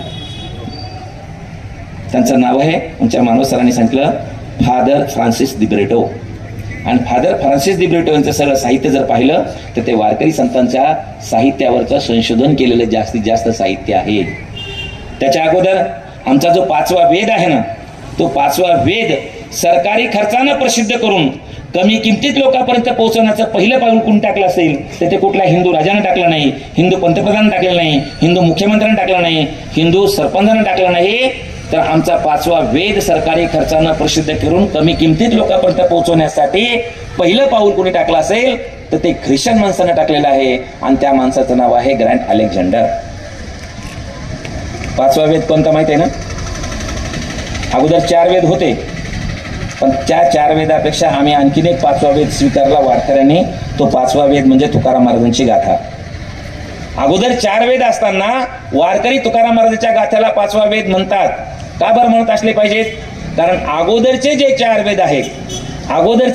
वेद आहेत ते पक्षपाती आहेत असं मी म्हणत नाही, असं ज्ञानेश्वर महाराज म्हणतात. अगोदरचे जे 4 वेद आहेत ना ते पक्षपाती आहेत असं मी नाही, ज्ञानेश्वर महाराज म्हणतात. काय म्हणतात ज्ञानेश्वर महाराज? वेद ऐश्वर्यवंत होय ठाये, परी कृपानो आना नाही, तो लागला कानी तिही वर्णाचाची. वेद ऐश्वर्यवंत आहे असं ज्ञानेश्वर महाराज म्हणतात, पण तो म्हणले कृपण आहे. कृपण म्हणजे कंजूस आहे. म्हणजे काय कंजूसपणा करतो? तर म्हणले तो 3 वर्गाला न्याय देतो आणि इतरावर अन्याय करतो. मग ज्ञानेश्वर महाराजांना विचारा, महाराज इतरावर अन्याय करतो म्हणजे पुन्हा करवणारा अन्याय करतो, ती जरा स्पष्टमध्ये सांगा. आणि मग ज्ञानेश्वर महाराज सांगतात, काय म्हणतात? वेद बहु कृपण झाला, तो 3 वर्णाचे काणी लागला, स्त्री शूद्रासी आबोला धरिला तेने. वेद हा स्त्रिया आणि शूद्रावर आबोला धरतो, त्यांच्याशी तो हा फटकून राहतो आणि म्हणून वेद पक्षपाती आहे. म्हणून माझ्या तुकाराम महाराजांनी असा वेद निर्माण केला. बरं तो वेद आहे ना, तो वेद वाचायला मगासारखी सांगितल्याप्रमाणे 16 बिवळे घालावं लागतात आणि विशिष्ट अशा प्रकारच्या दिशेला तोंड करून त्याच्या रुचा म्हणावं लागतात. मंत्र चळे थोडा तरी धडचे होय वेडा. जर आपण ते वेद वाचताना जर आपल्यामध्ये चूक झाली तर त्याचा फायदा तर होत नाही, उलट तोटा होते. म्हणजे काय होते तोटा? धडचे होय वेडा म्हणजे त्या वेदामधला एखादा मंत्र खालीवरी झाला तर तो वेडा होईल आणि त्याला वाचण्याचा सुद्धा सगळ्याला अधिकार नाही. माझ्या तुकाराम महाराजांनी मात्र असा वेद निर्माण केला की तो पुन्हा कोणाला वाचता येईल, पुन्हा कोणाला वाचण्याचा अधिकार आहे. तो अधिकार महाराज एका ठिकाणी सांगतात. काय अधिकार आहे? ब्राह्मण, क्षत्रिय, वैश्य, शूद्र. तो ब्राह्मणांना वाचता येईल, तो क्षत्रियांना वाचता येईल, तो शूद्रांना वाचता येईल. पण या शूद्रापेक्षा एक जात आहे चांडाळ. ब्राह्मण, क्षत्रिय, वैश्य, शूद्र, चांडाळाही अधिकार, बाळे नारी नर आदी करोनी वेशाही. वेशांना सुद्धा आमचा तुकाराम महाराजचा गाथा वाचता येतो. आणि एका दिवशी तुम्हाला आंघोळ नाही करता आली तरी न लगे आंघोळी तोंड धुवावे. बिना आंघोळीचा गाथा वाचला तरी तुम्हाला काही पाप लागत नाही. असा तुकाराम महाराजचा गाथा सरकारी खर्चानं प्रसिद्ध करून कमी किमतीत लोकांपर्यंत पोहोचवण्याचं काम कोणी केलं असेल तर ते अलेक्झांडर यांनी केलेलं आहे. कोण आहेत अलेक्झांडर? अलेक्झांडर हे मुंबई विद्यापीठाचे पहिले कुलगुरू आणि अलेक्झांडर हे तत्कालीन मुंबई सरकारचे गव्हर्नर म्हणजे राज्यपाल, ते गव्हर्नर इंग्रजांचे होते. गव्हर्नर ते कोण?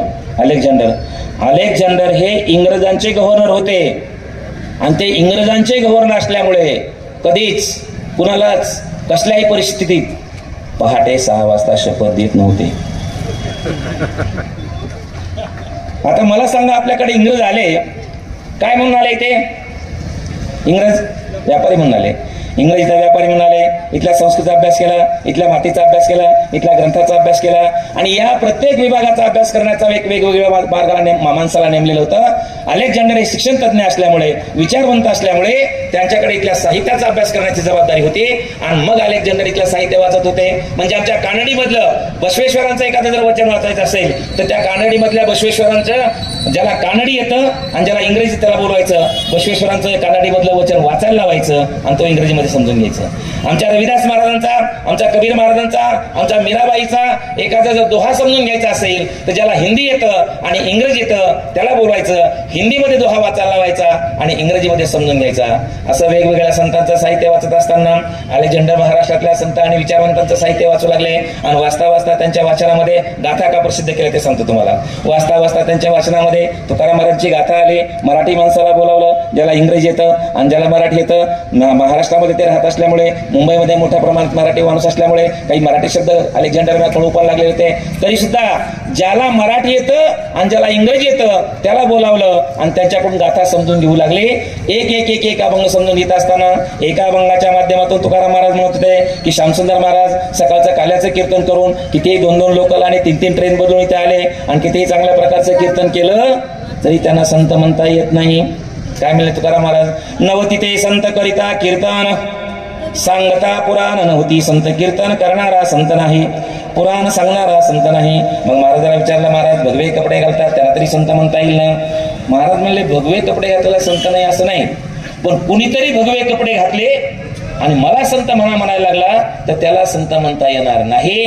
आणि जर फक्त भगवे कपडे घातले तर आणि म्हणूनच संत म्हणायचा असा जर निर्णय झाला तर महाराज म्हणले, गावातल्या सगळ्या कुत्र्यांना मी नाही बघ का. तुकाराम महाराज म्हणले, काय म्हणले? भगवे तरी स्वान सहज वेश त्याचा, तेथे अनुभवाचा काय पंथ. अरे भगवे कपडे घातले म्हणून तुला संत म्हणायचं ठरलं तर गावातल्या सगळ्या कुत्र्यांना संत म्हणावं लागेल. मग महाराजाला विचारा, महाराज जे टिळे टोपी लावतात त्याला तरी संत म्हणता येईल ना? म्हणजे पांढरशुभ्र धोतर आहे, पांढरशुभ्र सदरा आहे, पांढरशुभ्र टोपी आहे, ती पण जरा वाकडी घातलेली आहे, गळ्यामध्ये 10-12 माळा आहेत, रुद्राक्षाचे आहे, स्फटिकाचे आहे, तुळशीचे आहे, माळ्याचं माळ 10-12 माळा आणि गंधाचा साधारणतः असा मध्यभागापासून वरलेला पट्टा, इकडून एक पांढरा पट्टा, इकडून एक पांढरा पट्टा आणि मध्ये ठिपके, खाली शुद्धुबाचा, वर धुळबाचा, वर ज्योतिबाचा, वर खंडोबाचा, असे 10-12 गंध, 15-16 माळा. महाराज त्याला तरी संत म्हणावं लागेल ना? महाराज म्हणले, त्याला तर संत म्हणूच नका म्हणले. आणि मग म्हणले, त्याने एवढी केली सजावट त्याचं काय करायचं? ते म्हणले, त्यानं पोटासाठी घेतलेलं सोंग आहे. कोण म्हणलं? मी नाही, तुकाराम महाराज म्हणले. काय म्हणले महाराज? टिळे टोपी माळा देवाचे गबाळ, वागवी ओंगळ पोटासाठी. टिळे टोपी हे जे काही त्याने गबाळ वांगवले ना, साधुत्व नाही, पोट भरण्यासाठी घेतलेलं सोंग आहे. पण साहेब असले जे बोगस संत आहेत ना, त्या बोगस संतांचे प्रचारक एवढे भारी असतात.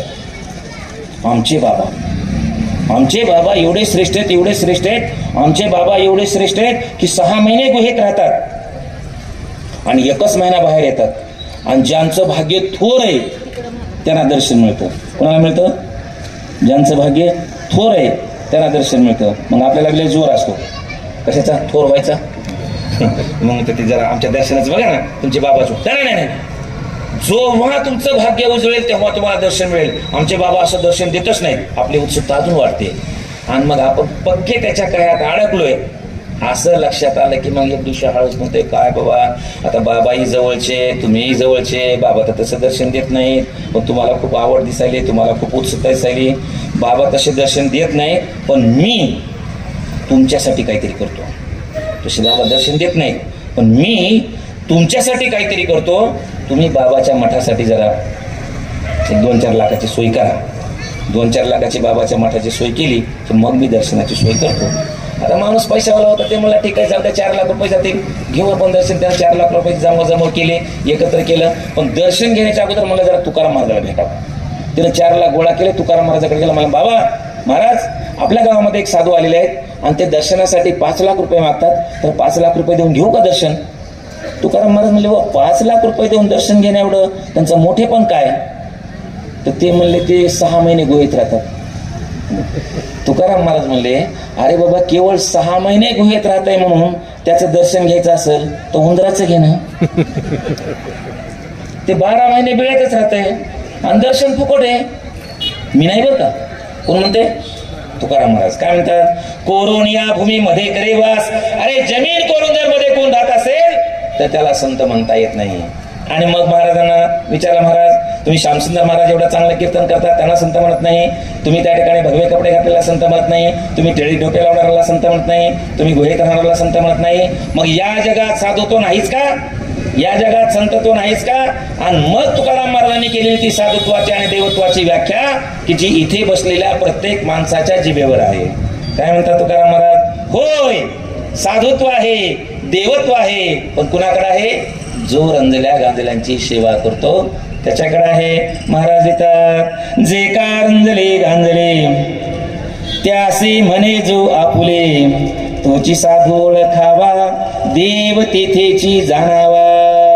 अलेक्झांडर वाचतोय आणि अलेक्झांडरनं हा अभंग वाचला आणि समजून घेतलं सगळं. मृदू सवाह्य नवनीत तैसे सज्जनाचे चित्त, दया करणे जे पुत्रासी तेची दासा आणि दासी, खरा तो एकची धर्म जगाला प्रेम अर्पावे. हे जे साने गुरुजींचं वचन आहे ना, ते तुकाराम महाराजांच्या या अभंगावर आधारित असावं, असं दोन्हीकडचे प्रत्येक चरण वाचले तर आपल्या लक्षात येतं. म्हणजे महापुरुषांचे जे संतांचे विचार हे आपल्याला समान पातळीवर असल्याचं दिसून येतं. अलेक्झांडरने तो अभंग वाचला आणि त्यांना वाटलं की खऱ्या अर्थानं जगामध्ये सेवा करण्याचा, गोरगरिबांची सेवा करण्याचा मंत्र देणारा हा एकमेव संत आहे. आणि म्हणून त्या ठिकाणी सगळं साहित्य वाचायला सुरुवात केलं. शेतकऱ्याला काय सांगितलेलं आहे, महिलांना काय सांगितलेलं आहे, विद्यार्थ्यांना काय सांगितलेलं आहे. आताचे संत सांगतात विद्यार्थ्यांना बेलाचं पान वाहिलं की पास होईल. आमच्या तुकाराम महाराज तसं नाही सांगत. तुकाराम महाराज विद्यार्थ्याच्या मनामध्ये आत्मविश्वास जागवतात. अरे मुलांनो, तुम्ही अभ्यास करण्यासाठी पुण्यामध्ये आलात, 2-3 वेळा तुमचे आयटम त्या ठिकाणी फुकट गेले असतील, तुमची UPSC निघाली असेल, तुमची MPSC निघाली असेल, हरू नका, कारण या जगामध्ये कोणतीही गोष्ट असाध्य नाही. महाराज लिहितात, असाध्य ते साध्य करिता सायास, कारण अभ्यास तुका म्हणे. अरे तुम्हाला कुठली गोष्ट असाध्य नाही, तुम्ही अभ्यास केला पाहिजे. ओले मूळ भेदी खडकाचे अंग, अभ्यासासी सांग कार्यसिद्धी. ओलं मूळ कोरडं असतं पण प्रयत्न करत राहतं आणि खडकाला सुद्धा त्या ठिकाणी भेगा पाडतं. हे सामर्थ्य अभ्यासामध्ये आहे, असा आत्मविश्वास विद्यार्थ्यामध्ये जागवतात. शेतकऱ्यांना सांगतात, काय सांगतात? तोडली या बळे वाया जाती काची फळे. बाबांनो, कच्चे फळे तोडू नका, ते वाया जातील. अजून शेतकऱ्यांना सांगतात, काय सांगतात? मळे झाकोणी या करीती पेरणी, कुणबियाची वाणी लवला हो. असं सगळ्या समाज घटकाला मार्गदर्शन करणारं तुकाराम महाराजांचं साहित्य आहे. हे अलेक्झांडरला पटतं आणि एक ख्रिश्चन माणूस हा वारकरी संप्रदायाचा विचार लोकांपर्यंत जाण्यासाठी 1868 साली निर्णय घेतो. आणि 1868 साली आजपासून 150 पेक्षा जास्त वर्षापूर्वी 24,000 रुपयाचा आर्थिक तरतूद त्यावेळेच्या अर्थसंकल्पामध्ये केली जाते आणि तुकाराम महाराजचा गाथा प्रसिद्ध केला जातो. म्हणजे एक ख्रिश्चन माणूस सुद्धा वारकऱ्यांचा विचार पुढे नेण्यासाठी प्रयत्न करतो. म्हणून वारकरी संप्रदाय कुठल्या एका जातीचा नाही, कुठल्या एका धर्माचा नाही, कुठल्या एका पंथाचा नाही, फक्त स्त्रियांचा नाही. भारतीय संविधानाचा अनुच्छेद 14 पासून 17 पर्यंत ज्या वेगवेगळ्या प्रकारच्या समता आणि इक्वॅलिटी सांगितलेली आहे ती सर्व आपल्याला या संतांच्या या विचारामध्ये दिसू शकतं. म्हणून प्रस्ताविकेमधली समता हे मूल्य कसं आपल्याला संत साहित्यातून आलं हे दिसेल. आता तुम्हाला दुसरे 2 मुद्दे सांगून थांबणार आहे. कुठले कुठले? स्वातंत्र्य आणि बंधुत्व हे मूल्य संविधानामध्ये आलेले आहेत. तेच भारतीय आपल्या वारकरी संप्रदायाच्या विचारामध्ये कसे आहेत? स्वातंत्र्य. पाटील सर, वारकरी संप्रदायाची उभारणी होण्याच्या अगोदर श्यामसुंदर महाराजाला असं कीर्तन करण्याचा अधिकार नव्हता. कोणत्याही अशा प्रकारच्या बहुजन समाजातल्या माणसाला टाळ वाजवण्याचा, भजन करण्याचा अधिकार नव्हता, ज्ञान देण्याचा अधिकार नव्हता. कारण त्यावेळेला विशिष्ट समाजाला ज्ञान देण्याचा अधिकार होता आणि ते सुद्धा विशिष्ट भाषेमध्येच देण्याचा अधिकार होता. भक्ती परंपरेमध्ये राहायचं असेल तर तुम्हाला त्या विशिष्ट भाषेमध्येच ज्ञान दिलं पाहिजे असा दंडक होता. पण वारकरी संप्रदायानं पहिल्यांदा या दंडकाला महाराष्ट्रामध्ये धडक दिली आणि जिथलं जे काही मार्गदर्शन करण्याचं काम आहे, इथलं जे ज्ञान आहे ते मराठीमध्ये आणलं. ज्ञानेश्वर महाराजांनी त्याच्यासाठी पहिलं पाऊल टाकलं आणि संस्कृत मध्ये असलेलं ज्ञान मराठीमध्ये आणलं. गीता ही संस्कृत आहे आणि त्या संस्कृत मधलं ज्ञान मराठीमध्ये ज्ञानेश्वर महाराजांनी आणलं. त्या गीतेवर आधारित एक ग्रंथ आहे. कोणता? भावार्थ दीपिका अर्थात ज्ञानेश्वरी. ज्ञानेश्वरी हा स्वतंत्र ग्रंथ नाही, तर तो गीतेवर आधारित आहे आणि त्या गीतेवरचं संस्कृतामधलं तत्वज्ञान पहिल्यांदा ते कोंडून ठेवलेलं बाहेर काढलं. म्हणून तो नामदेव महाराज म्हणतात, संस्कृताची गाठी उघडून ज्ञानदृष्टी केली सै मराठी गीता देवी. गीता ही संस्कृत मध्ये होती, ती मराठीमध्ये ज्ञानेश्वर महाराजांनी आणली आणि त्याच्यानंतर पसायदान मागितलं. पण एक तुम्हाला सांगतो, गीतेमधला विचार आणि पसायदान मधला विचार एक नाही. ज्ञानेश्वरी ही गीतेवर केलेलं भाष्य आहे आणि पसायदान ह्या त्या ज्ञानेश्वरीचा भाग आहे. परंतु ज्ञानेश्वरी मधला विचार, पसायदानामधला विचार आणि गीतेमधला विचार एक नाही. तुम्हाला महाराज असं कसं काय म्हणतात? आतापर्यंत असं कोणत्याही महाराजांना आम्हाला सांगितलं नाही. आम्हाला तर सांगतात की गीतेमध्ये तत्वज्ञान आहे तेच पसायदानामध्ये आहे. पण नाही, जर गीतेप्रमाणे पसायदान लिहायचं झालं असतं तर ते आता आहे तसं झालं नसतं. काय गीतेचं तत्वज्ञान आहे?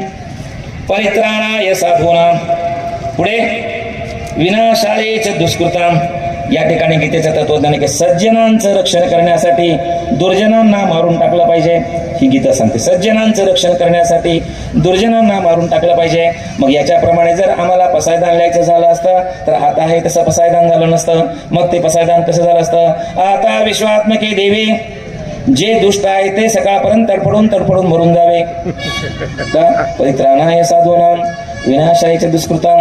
पण गीता सांगणारा भगवंत आहे आणि पसायदान लिहिणारे संत आहेत. आणि संताला आपलं कोणतंच लेकरू मारावं वाटत नाही. संत हे आईच्या भूमिकेत असतात. म्हणून ज्ञानेश्वर महाराज मरावं असं म्हणत नाहीत, दुष्ट मरावं असं म्हणत नाहीत, तर काय म्हणतात? जे खळांची व्यंकटी सांडो तया सत्कर्मी रती वाढो भूता परस्परे पडो मैत्र जीवांचे. आणि म्हणून नामदेव महाराज ज्ञानेश्वर महाराजांनी गीतेमधलं तत्वज्ञान मराठीमध्ये आणलं आणि नामदेव महाराजांनी त्याच्या पुढे एक पाऊल टाकून मराठीमध्ये स्वतंत्र अशा प्रकारची काव्य निर्मिती केली. त्या काव्याला म्हणतात अभंग. आणि नामदेव महाराजांनी स्वतः एकट्याने अभंग नाही लिहिले, तर आपल्या बरोबर घेतलेल्या वेगवेगळ्या जातीतल्या 24 संतांना अभंग लिहायला प्रेरणा दिली. आणि म्हणून तत्कालीन व्यवस्थेमधले अनेक पुरावे आपल्याला संतांच्या साहित्यामध्ये पाहायला मिळतात की जात व्यवस्थेचे चटके त्यावेळेस त्या संतांना कसे बसले हे नामदेव महाराजांपासून चोखोबा महाराजांपर्यंतच्या अनेक अभंगामध्ये आपल्याला पाहायला मिळतं. आणि जर नामदेव महाराजांनी ती आपल्या मनामधली अभिव्यक्ती व्यक्त करण्याचं माध्यम जर अभंग दिला नसता तर आम्हाला कीर्तन करता आलं नसतं, आम्हाला प्रवचन करता आलं नसतं, आम्हाला आमची मतं मांडता आली नसती.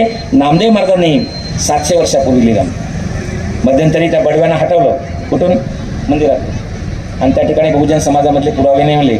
त्यावेळेला बडव्यांनी मोठा आकार तांडव केलं. न्यायालयामध्ये गेले तर न्यायालयाने फिटाळून लावलं. 14 वर्ष न्यायालय, 40 वर्ष न्यायालयामध्ये खटला चालू होता. अखेर वारकरी जिंकले, बडव्यांना हटवलं. मग मोठी चर्चा सुरू झाली की त्या ठिकाणी बडवे सांगू लागले की हजारो वर्ष आम्ही या ठिकाणी परंपरा सांभाळतोय, आम्ही कधीही वारकऱ्याला त्रास दिला नाही. आणि मग कधीही वारकऱ्याला त्रास दिलेला नसताना आज आमच्याकडून अन्यायानं अशा प्रकारचा आमचा अधिकार हिरावून घेतलेला आहे. अशा प्रकारचा आकार तांडव करीत असताना आमच्या डिबेटवर, IBN लोकमतच्या डिबेटवर पंढरपुरामधून त्या ठिकाणी बडव्यांचे प्रतिनिधी होते. आपल्या पुण्यातून सदानंद मोरे सर, जे तुकाराम महाराजांच्या वंशज आहेत, मोठे साहित्यिक आहेत, विचारवंत ते होते. मी मुंबईच्या स्टुडिओमध्ये होतो, भारत पाटणकर साहेब तिकडून पश्चिम महाराष्ट्रातून होते. आणि चर्चा सुरू असताना मध्ये बडव्यांनी आव्हान दिलं की वारकऱ्यांना कधीही बडव्यांनी त्रास दिला नाही आणि असा त्रास दिला असेल तर त्यांनी लेखी पुरावा द्यावा. त्यांनी आव्हान दिलं. मध्ये मोरे सरांना काहीतरी प्रश्न विचारला, पाटणकर सरांना काहीतरी प्रश्न विचारला, मला काहीतरी वेगळा प्रश्न विचारला. पण मी सांगितलं की बडवे महाराजांनी एक आव्हान दिले की तुमच्याकडे बडव्यांनी वारकऱ्याला त्रास दिलेला आहे, असा काही पुरावा असेल तर तो लेखी पुरावा सादर करा असं म्हटलेलं आहे.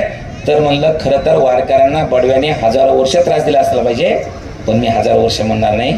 700 वर्षापूर्वी मात्र बडवे वारकऱ्यांना त्रास देत होते असं माझं म्हणणं आहे. लगेच तिकडून असं तोंडी नका सांगू, लेखी काही पुरावा असेल तर सांगा. आणि मग मी त्यांना सांगितलं, बाबांनो 700 वर्षापूर्वी चोखोबा महाराजांनी लिहून ठेवलंय काय म्हणले चोखोबा महाराज? कारण चोखोबा महाराजाला त्यावेळेला तक्रार करायला गाव कुसाबाहेरच्या माणसाला कुठलाही मंच नव्हता, कुणी त्यांचा विचार ऐकत नव्हते. म्हणून त्यांनी पांडुरंगाला साक्षी ठेवून आपल्यावर झालेल्या अन्यायाच्या वेदना अभंगामध्ये मांडलेल्या आहेत. काय म्हणतात चोखोबा महाराज? निर्माण केला नसता तर आपल्या हृदयामधल्या व्यथा वेदना मांडण्याचं, अभिव्यक्त करण्याचं माध्यम इथल्या लोकांना उरलं नसतं. त्या अभिव्यक्तीच्या माध्यमातून स्वतः नामदेव महाराज सुद्धा लिहितात, ही नदी न जात मोरी पंढरी के राया, ऐसा नामादर्जी तूने काहे को बनाया.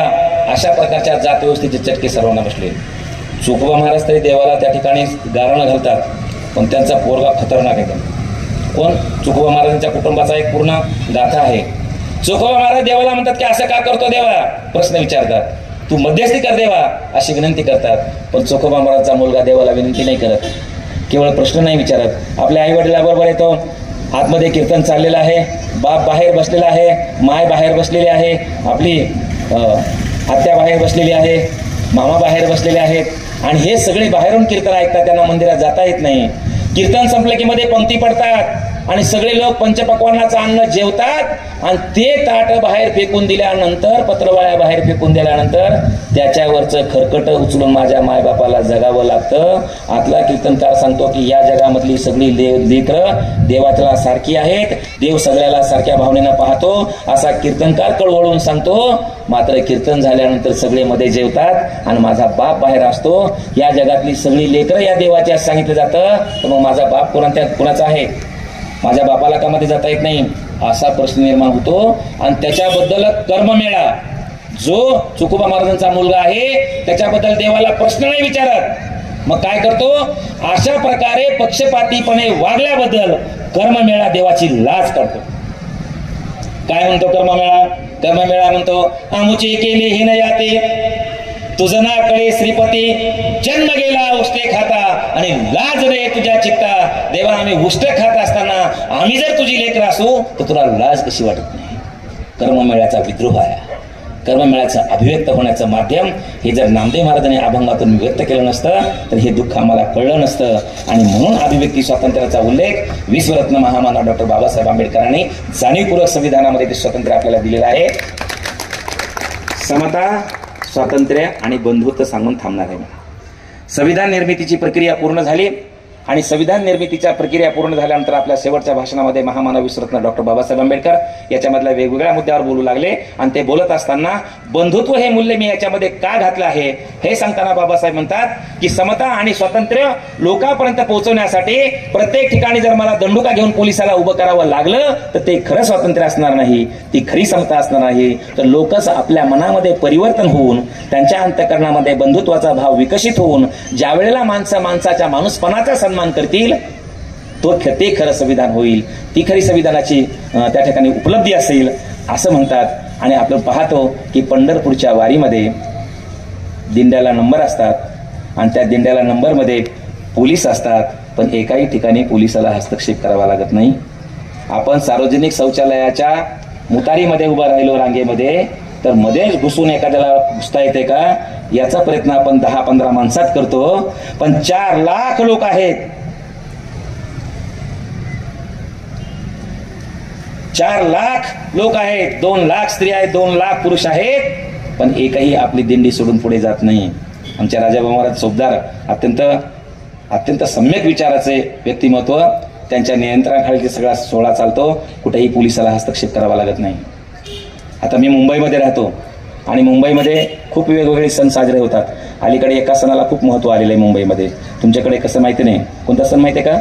31 तुमच्याकडे होतं का नाही साजरं? New year celebration. आमच्या मुंबईमध्ये तर मी तरुण असल्यापासून आतापर्यंत पाहतो आहे की जे 25 ते म्हणजे 20 ते 40 वर्ष वयोगटातले, 35 वर्ष वयोगटातले सगळे लोक एकत्र येतात आणि न्यू इयर साजरा करायला जातात. आता पहिलं तर एकमेकाला फोन करावं लागायचे, आता तसं करायची काही गरज राहिली नाही. आपल्या व्हॉट्सअपवर एक ग्रुप स्थापन करायचा, कुठला? New year celebration group. आणि मग त्याच्यावर काही 40-50 लोकांना एकत्र करायचं, मग त्याच्यावर चर्चा करायची. मग नवं वर्ष साजरा करण्यासाठी कुठल्या तीर्थक्षेत्राला जायचं हे सगळेजण चर्चा करतात. आणि मग ते तरुण मंडळी त्या ठिकाणी तीर्थक्षेत्र ठरवतात. लोणावळ्याला जायचंय, खंडाळ्याला जायचंय, मग रिसॉर्ट निश्चित करतात. आणि मग 30 तारखेला 2-3 गाड्या हे तरुण मंडळ, 5-50 जणांचा ग्रुप तरुण मंडळ त्या ठिकाणी मुंबईमध्ये गाड्या त्या ठिकाणी बुक करतात आणि आता वर्गणी गोळा करायला सुद्धा, निधी गोळा करायला सुद्धा एकमेकाला भेटायची गरज नाही. डायरेक्ट फोन पे, फोनवरून पे करायची आणि एकाकडे वर्गणी गोळा करायची आणि मग ते मुंबईमधून 4-5 गाड्यामध्ये 50, 60, 100, 150 तरुण एकत्र येतात. तिथून गाड्या काढतात. सकाळी 31 तारखेला एखाद्या रिसॉर्टवर गाड्या उतरतात. सगळे तरुण मंडळ खाली उतरतं, आंघोळ्या करतात, कपाळाला गंध लावतात, ज्ञानेश्वरी काढतात आणि दिवसभर ज्ञानेश्वरीचं पारायण करतात. का गडे हसतात?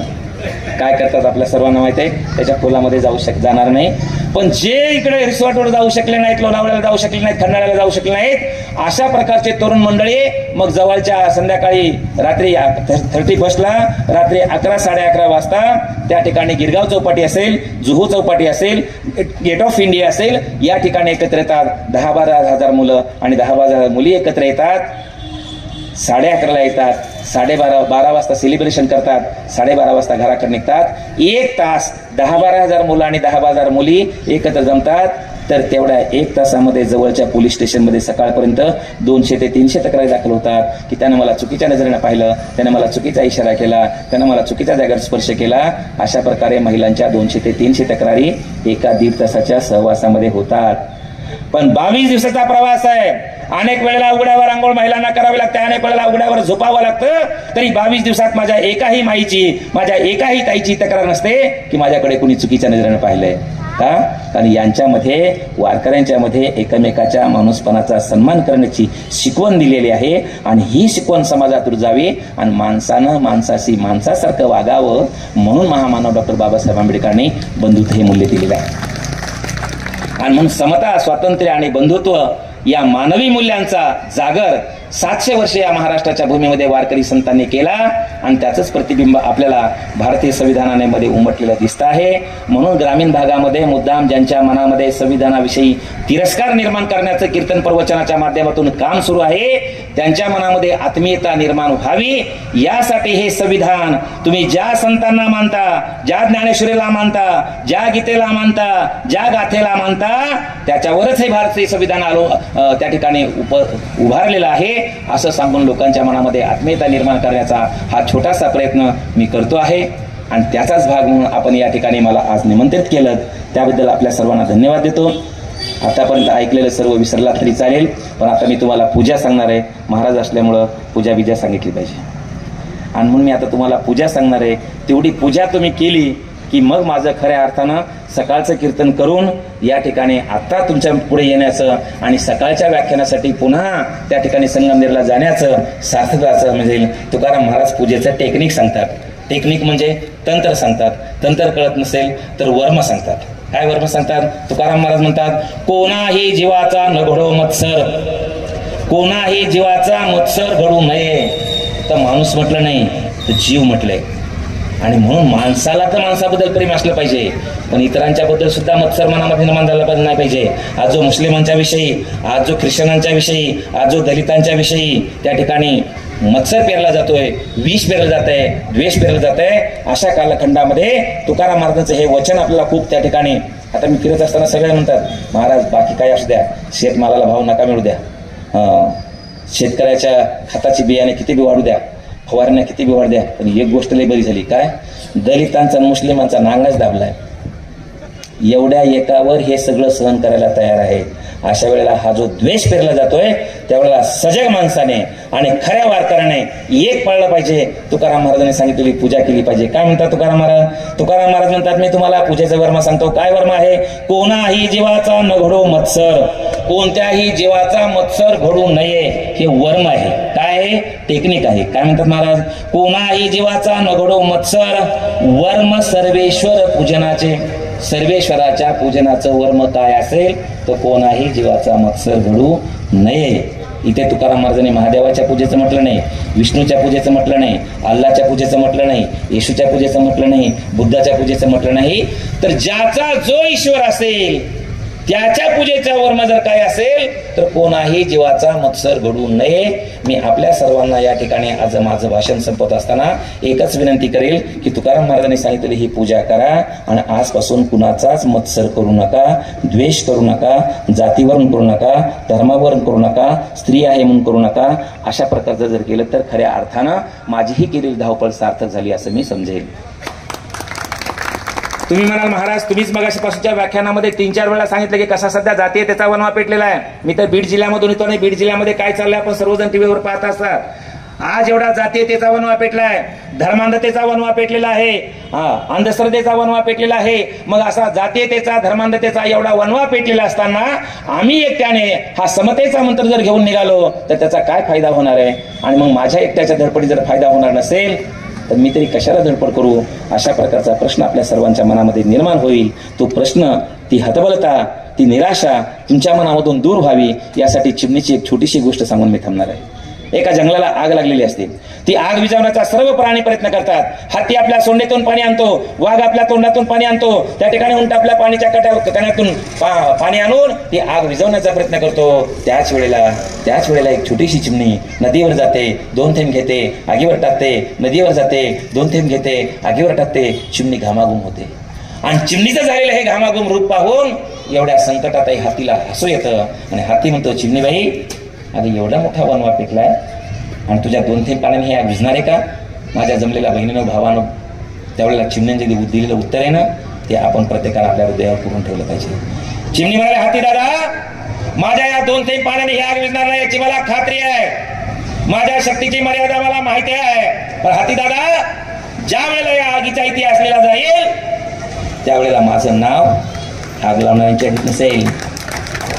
लागलेली आगीची मजा पाहणाऱ्या बाजूच्या लोकांसाठी माझी त्याच्यात यादीत माझं नाव जाणार नाही. तर या आगीला ज्यांनी विझवलं आहे त्या आग विझवणाऱ्यांच्या यादीत माझं नाव जाणार आहे. आणि म्हणून मी आपल्या सर्वांना विनंती करणार आहे की ज्या वेळेला पिंपरी चिंचवडचा इतिहास लिहिला जाईल, ज्या वेळेला पुण्याचा इतिहास लिहिला जाईल, ज्या वेळेला महाराष्ट्राचा इतिहास लिहिला जाईल आणि ज्या वेळेला भारताचा इतिहास लिहिला जाईल, संकल्प करा की माझं नाव जात्यांधता पसरवण्याच्या यादीत नसेल, धर्मांधता पसरवण्याच्या यादीत नसेल, स्त्रियांचा द्वेष करणाऱ्यांच्या यादीमध्ये नसेल.